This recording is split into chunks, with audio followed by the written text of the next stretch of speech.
Hi, Mason. I'm providing your feedback for your debate speech. So give me a second here. You have to do a different share. Yeah. So this is your debate speech, and let's go to the rubric. I did not get a map of the speech, which would mean that you needed to give me like a sentence or 2 sentence worth claim, a 2 sentence worth data, backing, warrant, rebuttal. Uh, I did not check your peer's speech, and you'll see that the map has been attached. I for your assignment, I did not get the map of the speech. So you had about 5 points there. Now let's go to the introduction. I'm going to go through the rubric one by one. So before getting into the rubric, my general analysis of your speech is it's clear that you are taking a stand up on animal testing, saying that you do not uh, you do not support animal testing. Uh, Few things. There's a lot of elements when you're talking. A lot of elements about supporters, critics, what other people are saying, what people are saying for the issue, what people are saying against the issue. A lot of that has been established in your speech. I and the audience will be more concerned to see what your standpoint is. Your voice has to be very, very strongly felt. And it seems that this was an analysis that you have done with a little bit of your voice coming up here, as you say, in this essay. This is not an essay, this is a speech. So make sure you change that. In this speech, I will examine both sides of the debate to determine whether the benefits of animal testing weighs weighs the ethical concerns. All right, great enough. You've said that once, opponents and supporters what their standpoint is, and then what your standpoint is. That'll be enough.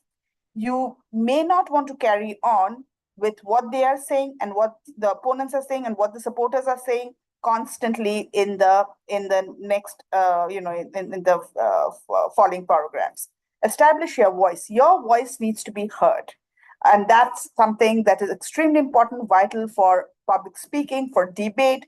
And that voice is getting it's I'm not able to hear that voice. Okay, now coming to your introduction, this could be considered as a main point. This is not an introduction. This again will be a main point. You may have two main points, main point number one, main point number two, and this will be your conclusion.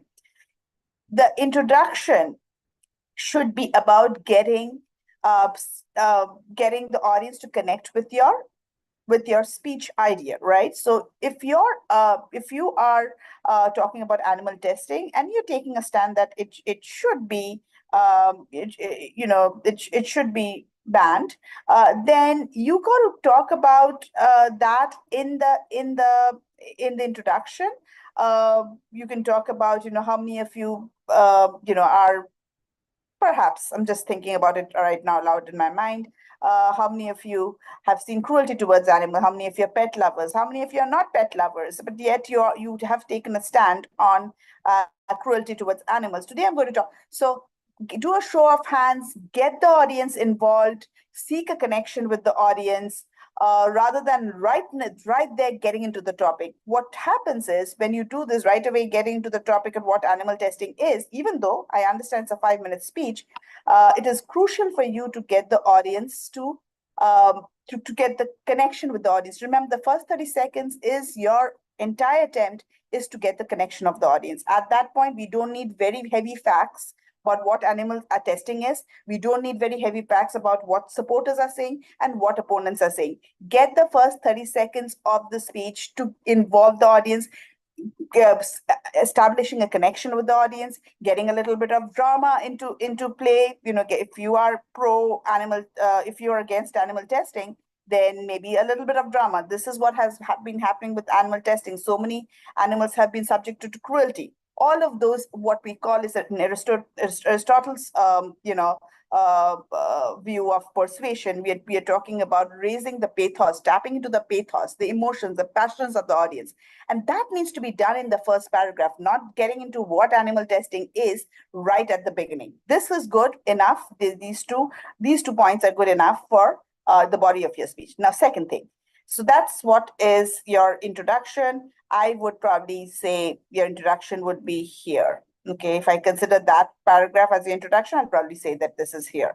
Okay, now you will see that in the body of your speech, these are, you've got some good research here, talking about, again, you can start talking about what opponents say and supporters say. Then after that, don't take time, maybe 20 to 30 seconds of what supporters and opponents are saying, delve into it, jump into it, and then establish what you are saying. Need to hear your voice. Also, try to incorporate rhetorical questions. Is a great way of involving the audience. I don't see as like a lot of rhetorical questions within your speech. Other than that, I will talk about Maslow's hierarchy of needs. I think just based on what I read, in terms of Maslow's hierarchy of needs, you are talking about ethical concerns. So I'll say morality, you're talking about self-actualization, which is the topmost tip, a really, really high order need, which is tricky because most people are more interested to protect their safety, protect their physiological need. But this is a moral need which comes very high up in the pyramid of Maslow's hierarchy of needs. Now, if you kind of position it as a safety concern, saying that it is not only about our safety, we should be considered, um, we should really be uh, more cognizant and more sensitive towards animal needs. Try to get it try to think about ways how you can get the lower order needs activated through your claim. Uh, why does animal safety? Why is it such a top priority for us? Why should we do it?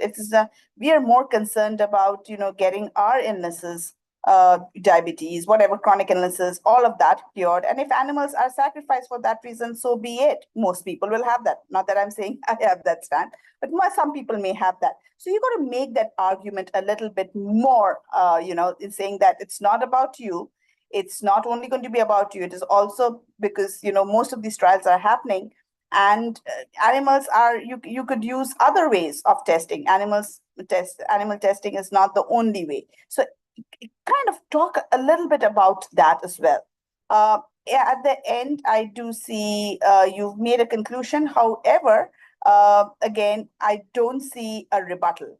A rebuttal is a weakness of your position. I don't see, again, because you did not provide the map of the speech, it becomes very difficult for me to assess what are your main points. I'm kind of interpreting and reading it through and trying to understand what could be. I don't see a weakness in your argument being kind of clearly mentioned here. And then just know that in order to conclude, you have to put in a rebuttal. Give me one weakness. Clearly, your claim is that animal testing should be banned.